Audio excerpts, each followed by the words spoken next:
एक रात मुझे बड़े भाई के कमरे से कोई आवाज सुनाई दी। मैं चुपचाप बेड से उठी और दबे पांव अपने कमरे से बाहर निकल आई। लेकिन जैसे ही मैंने भाई के कमरे की खिड़की से अंदर देखा तो मेरी रूह कांप गई। मेरा बड़ा भाई मेरी छोटी बहन के साथ। एक रात मेरा बड़ा भाई कमरे में आया। उसे लगा मैं सो रही हूँ। कुछ देर तक मुझे और मेरी छोटी बहन को देखने के बाद वो वापस चला गया। थोड़ी देर बाद मेरी छोटी बहन भी बेड से उठी और कमरे से बाहर चली गई। यह सब मुझे काफ़ी अजीब लगा, लेकिन मैंने इस पर ज़्यादा ध्यान नहीं दिया और सो गई, क्योंकि मुझे पता था कि मेरे बड़े भाई की नज़र हर वक्त मेरे ऊपर बनी रहती थी। यहाँ तक कि अगर मैं बाथरूम में भी जाती तो उसका ध्यान मेरे ऊपर ही होता। मम्मी पापा की एक एक्सीडेंट में 2 साल पहले ही मौत हो गई थी। तब मैं 16 साल की थी और तब से मेरा बड़ा भाई, जो उम्र में मुझसे 10 साल बड़ा था, वही मेरी और मेरी छोटी बहन की देखभाल कर रहा था।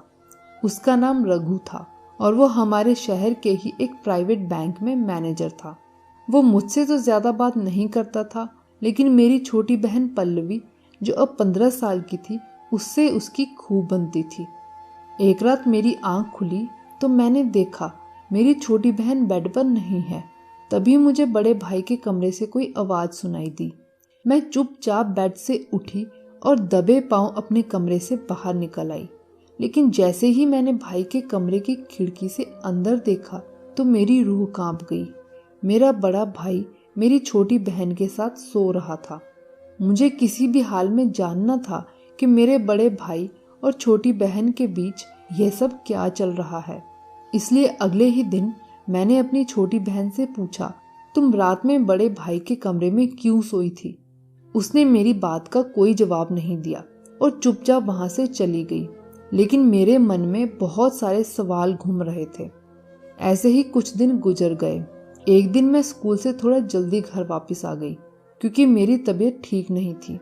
जब मैं घर पहुंची तो दरवाजा खुला हुआ था। उस दिन मेरी बहन स्कूल नहीं गई थी और बड़े भाई को भी बैंक से छुट्टी थी, इसलिए मुझे लगा शायद वे दरवाजा लगाना भूल गए होंगे। मैंने दरवाजा खोला और सीधा घर के अंदर आ गई।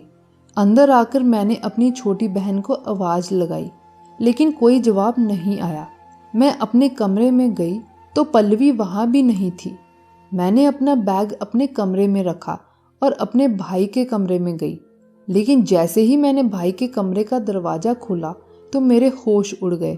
मेरी बहन बेहोशी की हालत में बेड पर पड़ी हुई थी। मैं जल्दी से उसके पास गई और उसे जगाने की कोशिश करने लगी, लेकिन उसकी हालत बहुत खराब थी और वो बार बार रघु भैया कहे जा रही थी। तो मैंने जल्दी से डॉक्टर को फ़ोन किया और घर बुला लिया। डॉक्टर ने उसे चेक किया और बताया उसे कोई नशीली चीज़ देकर उसके साथ गलत काम किया गया है। जैसे ही मैंने यह सुना तो मेरा शक तब यकीन में बदल गया कि ये सब मेरे बड़े भाई ने ही किया है। इसीलिए पल्लवी भी बार बार उसका नाम ले रही है। मैंने सीधा पुलिस को फ़ोन करके घर बुला लिया। पुलिस घर पर आई तो मैंने उन्हें अपने बड़े भाई की गलत हरकतों के बारे में सब कुछ बता दिया। तभी मेरा भाई भी घर पहुंच गया और पुलिस वालों ने उसे गिरफ्तार कर लिया और अपने साथ ले गए। जाते हुए मेरा बड़ा भाई मेरी तरफ ऐसे देख रहा था जैसे उसे किसी चीज़ का बहुत अफसोस हो और वो मुझे कुछ बताना चाहता हो। लेकिन मेरी छोटी बहन के साथ ये सब करने के बाद तो मैं अब उसका चेहरा भी नहीं देखना चाहती थी। 2 दिनों तक हॉस्पिटल में एडमिट रहने के बाद पल्लवी को होश आया। उठते ही पल्लवी ने मुझसे पूछा, बड़े भैया कहाँ हैं?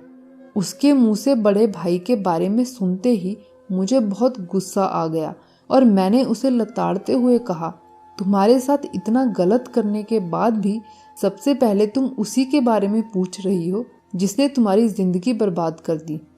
यह सुनकर पल्लवी की आंखें भर आई और उसने मुझे बताया कि इसमें बड़े भैया की कोई गलती नहीं है। यह सब तो मेरी अपनी गलती की वजह से हुआ है। उस दिन भैया को अचानक किसी का फ़ोन आया और वो घर से चले गए।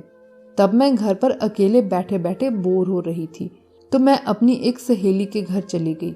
मेरी सहेली घर पर नहीं थी और उसके भाई ने मुझे झूठ बोलकर अंदर बुला लिया और फिर डराकर मुझे कोई नशीली चीज पीने के लिए मजबूर किया और उसके बाद मेरे साथ जबरदस्ती गलत काम किया। फिर जैसे तैसे मैं घर वापस आई तो बड़े भैया भी तब तक घर वापस आ चुके थे। मैंने उन्हें यह सारी बात बता दी।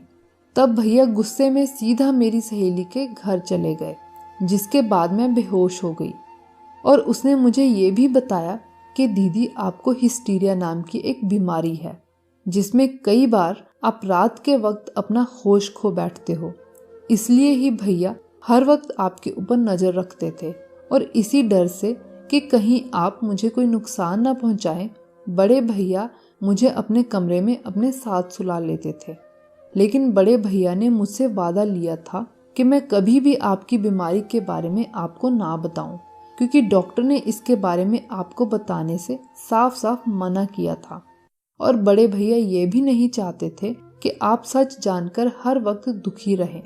आपकी बीमारी की वजह से ही बड़े भैया ने आज तक शादी भी नहीं की, ताकि वो आपका अच्छे से ध्यान रख पाएं और आप जल्दी ठीक हो जाएं। वो हमें ही अपने बच्चों की तरह मानते हैं। सच जानने के बाद तो जैसे मेरे पैरों तले से जमीन ही निकल गई और मुझे अपने किए का बहुत पछतावा हुआ। मैंने जल्दी से बड़े भैया को जेल से बाहर निकलवाया और अपने किए पर बहुत शर्मिंदा हुई और अपनी गलती के लिए उनसे माफ़ी मांगी। जिसके बाद पुलिस ने उस लड़के को भी गिरफ्तार कर लिया और जेल में डाल दिया जिसने पल्लवी के साथ गलत काम किया था। इस सब से मुझे यह सीख मिली कि ज़रूरी नहीं कि आंखों से गलत दिखने वाले हर काम के पीछे मकसद हमेशा गलत ही हो, बल्कि सच्चाई कुछ और भी हो सकती है। इसलिए हमें ज़िंदगी का हर फैसला सोच समझकर ही लेना चाहिए। ऐसी ही और अच्छी कहानियों के लिए वीडियो को लाइक और चैनल को सब्सक्राइब करना ना भूलें।